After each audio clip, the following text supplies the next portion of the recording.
Welcome back to Thrack Attack. What's your adventure? Every week I go on new adventures.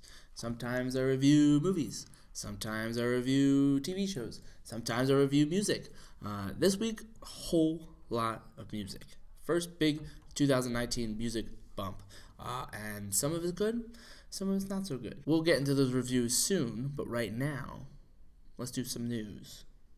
Star Wars is releasing a comic book set in the fictional planet of Batuu, which is where Star Wars Galaxy Edge is going to take place, which is opening in summer of 2019 in Disneyland and in the fall in 2019 in Disney World. The first Skyliner gondola has arrived at Epcot in Walt Disney World. This is going to be a new way of transportation that connects Hollywood Studios, Epcot, and a few of the resorts. I'm really excited to see how this works out, and I'm hoping that more stuff comes of it because I really like the idea of having different ways of transportation, and it gives the original idea of Epcot kind of back into fruition. Hulu drops prices down to $5.99 to compete with Netflix, who just raised their prices, I believe. Maybe if they drop their ads, people will use Hulu again.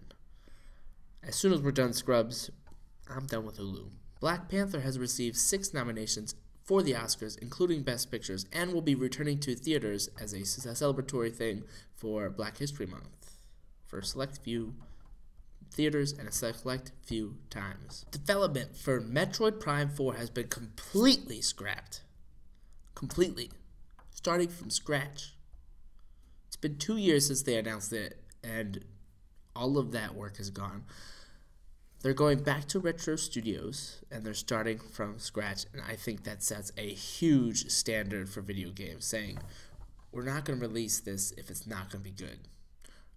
So, I really enjoy that, but I am very upset that we have to wait longer for this game. I thought at the end of the video announcement, we would get an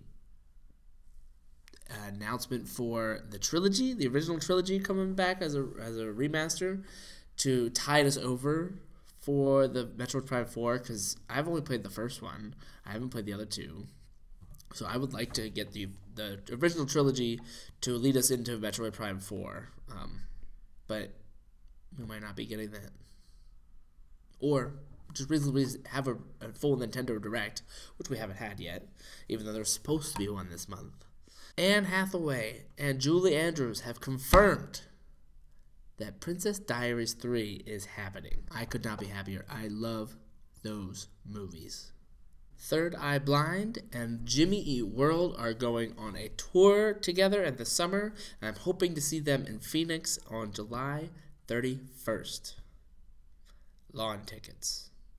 That's the closest I'm going to get. And finally, James Wan has been set to direct Aquaman's sequel, which has not been dated yet, but I'm sure will be happening with the success of Aquaman.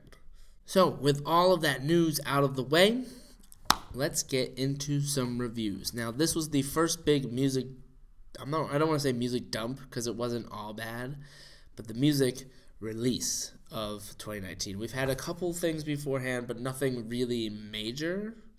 We've had Alice Merton's Mint, and we had some song by Bare Hands. That's at least what I have reviewed. But today, we got some Backstreet Boys, Florence the Machine, Weezer, and the Dirty Heads. So, let's start off with the big one, the Backstreet Boys. This is their 9th studio album. 9. They've had 9 studio albums. I only remember 3. I guess there's 1 later on 4, but 9?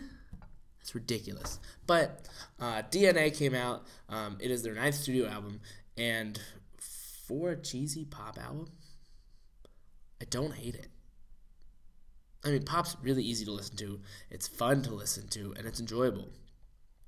But the songs are usually pretty samey, like pretty similar and pretty generic. But there are a few songs on this album that I really enjoy and are going to be on my 2019 playlist. So Breathe is an a cappella song, all vocals, nothing else, and it's beautiful. It really shows their chemistry as a group. I mean, if they would have 9 studio albums together, then they should have chemistry, and obviously they do because they've been performing for almost 30 years now.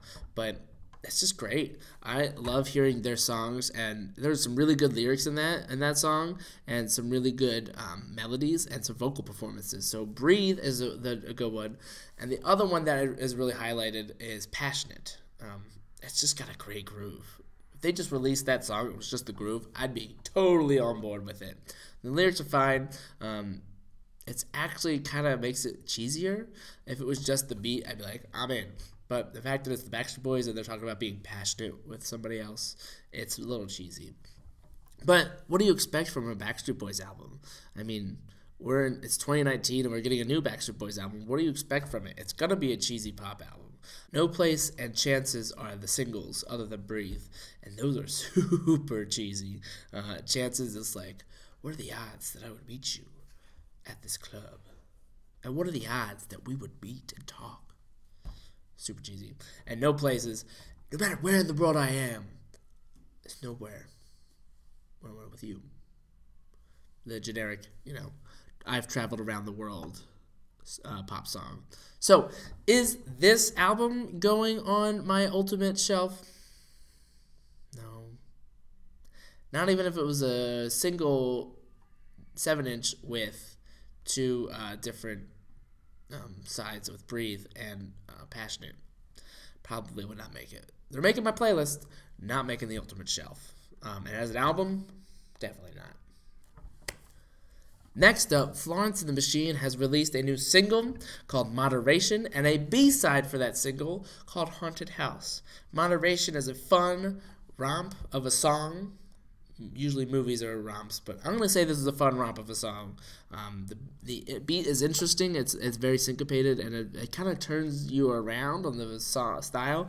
When I first listened to it, I had a little bit of a rough time getting into it, but it was super cool getting to know it and listening to it over and over again, getting that feel for the song. It also grows as a song. The lyrics are not really great, but I think it's an interesting song. I think it's a fun song to listen to. The B-side, however, is called Haunted House, and that has some really catchy, really cool lyrics. It's about referring to a heart as like a haunted house, and it's just a really cool thing. It's short, it's sweet, it's too simple, and it's to the point. So, is this going on my ultimate shelf? I would like to get a 7-inch of it with those 2 songs on it. That'd be great. But I am a little biased. I have always loved Florence the Machine ever since 2009. So, it's been 10 years strong of me being a Florence Machine fan. Weezer is releasing their Black album on March 1st, I believe, which is their new full-length album. And they decided that now was the right time to release their Teal album, which is a full cover album. Why? Could you do this? Like, Africa came out, it was big, and they're like, you know what, we're going to do a whole album worth of this, with Africa on the album. Why? Africa was fun, like a fun joke that, like, here, we're going to put out Africa. It's fun. Everybody likes that song. And they did a really good job with it, but a whole album of just covers of random songs, it's really hard to review a covers album because you can't review the flow of the album. You can't review the songwriting of it. All you have to do is review how well they covered those songs, and I don't think they did it very well. It's all basically the same songs, just a little bit different, a little bit Weezer-y. I don't know how to say it. It's clearly Weezer playing these songs, but they don't feel like they've done anything special or different with these songs. So, Weezer Teal album. Sorry, not going on the ultimate shelf. And last but not least, the Dirty Heads have released a new single. It's called "Listen to Me," and it's a step in the wrong direction. Their first 2 albums were awesome. Any Port in the Storm and Cabin by the Sea were great albums. They set the tone for their career. Sound of Change had a different sound, and it was changing their style. Sound of Change.